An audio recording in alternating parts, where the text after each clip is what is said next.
ये कहानी जेम्स की है। जेम्स एक कॉन्ट्रैक्टर था और वो रिसेंटली बैंगलोर शिफ्ट हुआ था। बैंगलोर में आते ही उसका कंस्ट्रक्शन का काम बहुत अच्छा चल रहा था। उसने 1 साल के अंदर ही 3-4 कंस्ट्रक्शन प्रोजेक्ट्स कंप्लीट किए थे और उसी की वजह से उसे अपना पहला गवर्नमेंट प्रोजेक्ट भी मिला था। वो प्रोजेक्ट वैसे तो काफ़ी छोटा था, पर जेम्स को उसे पूरा करने के लिए नॉर्मल से काफ़ी ज़्यादा पैसे मिल रहे थे। वो प्रोजेक्ट असल में एक पुराने खंडर घर को डेमोलिश करने का था। जेम्स साइट का मुआयना करने के लिए पहले अपने साथ एक डेमोलिशन एक्सपर्ट को ले गया। उस एक्सपर्ट का नाम था रामानंद। रामानंद बैंगलोर का ही रहने वाला था, इसलिए जेम्स को उसको साथ ले जाना बेहतर लगा। जैसे ही जेम्स ने अपनी गाड़ी उस घर के सामने रोकी, रामानंद की आंखें बड़ी हो गईं। जेम्स ने जब उस घर की तरफ इशारा किया तो रामानंद हड़बड़ाकर कुछ बड़बड़ाने लगा। उसके पसीने छूटने लगे। जेम्स ने उसकी हड़बड़ाहट को देख उसे पानी पिलाया और उससे पूछा कि अचानक उसे क्या हो गया है। रामानंद ने जवाब में कहा, साहब, इस घर को टेरावेरा हाउस कहा जाता है और ये कोई मामूली जगह नहीं है। ये घर भूतिया है। रामानंद की बात सुनने के बाद कुछ सेकंड्स के लिए गाड़ी में सन्नाटा छा गया, पर वो सन्नाटा जेम्स की जोरों की हंसी के साथ गायब हो गया। जेम्स हंसते हुए बोला, हाँ हाँ, हर खंडर घर में कोई ना कोई भूत तो होता ही है। ये कहते ही जेम्स गाड़ी से उतरकर उस घर की तरफ चलने लगा। वहीं रामानंद गाड़ी से उतरा ही नहीं और गाड़ी के अंदर ही जेम्स को रुकने के लिए आवाज लगाता रहा, सर सर मत जाइए सर, अंदर सर। जेम्स समझ गया था कि रामानंद घर के अंदर नहीं आने वाला था, इसलिए उसने अकेले ही घर का मुआयना करने का सोचा। वो घर काफी बड़ा था, पर बहुत ही बुरी हालत में था। बाहर एक जंग खाई गाड़ी रखी थी।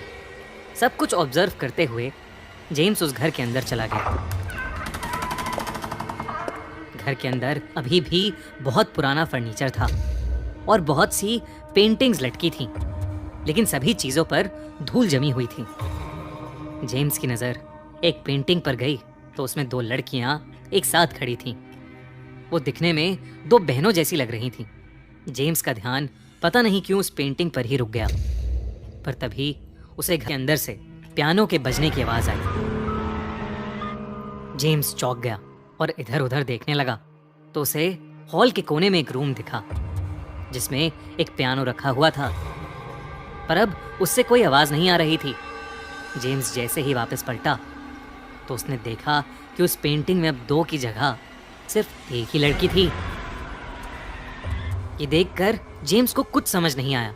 इतने में वो कुछ सोच पाता कि उससे पहले ही कमरे में पड़ा वो पियानो अब ऐसे बजने लगा मानो जैसे कोई प्रोफेशनल म्यूजिशियन उसे बजा रहा हो।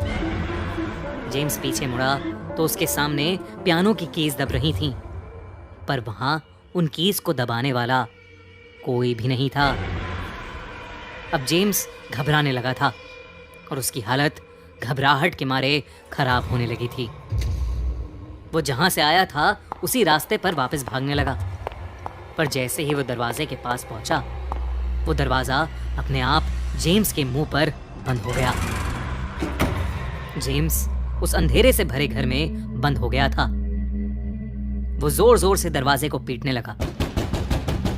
वो जैसे जैसे दरवाजे पर अपने हाथ मार रहा था, वैसे वैसे एक बड़ी सी काली परछाई ने उसे ढक लिया और जेम्स अचानक ही बेहोश हो गया।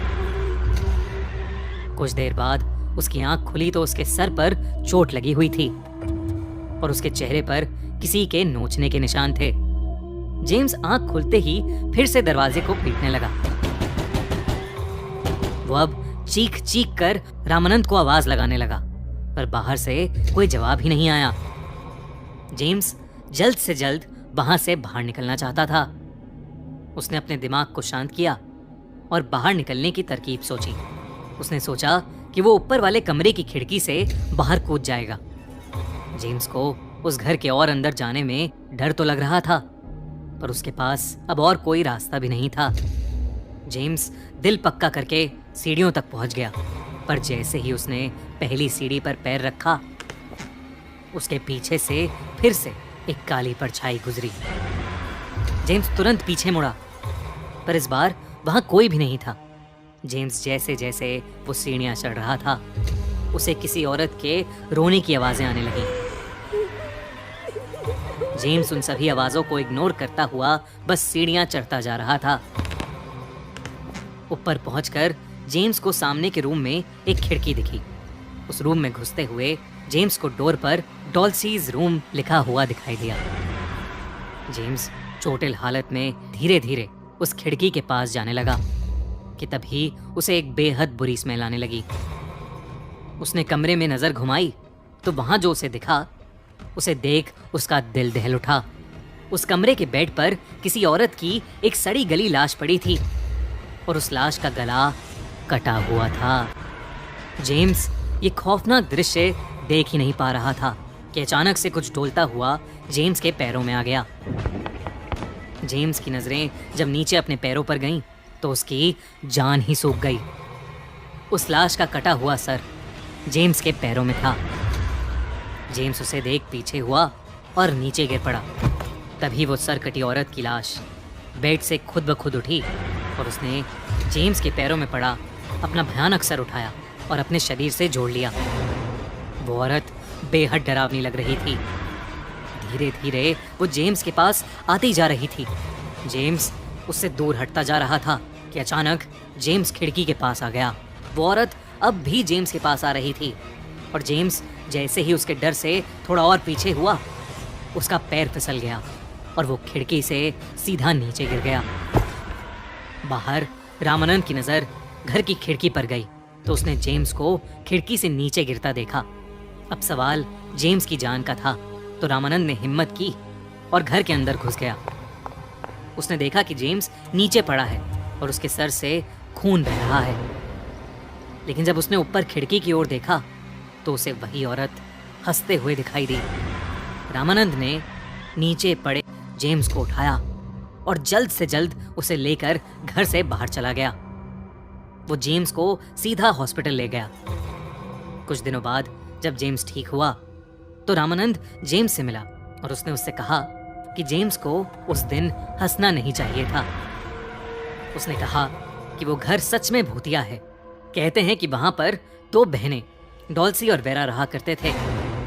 डॉल्सी एक पियानो टीचर थी और वेरा एक इंग्लिश टीचर थी। पर एक सुबह उस घर से डॉल्सी की लाश मिली। उस मर्डर की इन्वेस्टिगेशन करने पर ना तो कोई सबूत मिला और कुछ ही समय में वेरा भी उस घर को छोड़कर भाग गई। कहते हैं कि तब से उस घर में डॉल्सी की आत्मा का वास है। उस हादसे के बाद जेम्स की तो पूरी लाइफ ही पलट गई। उसके साथ जो हुआ वो शायद वो कभी नहीं भुला पाएगा।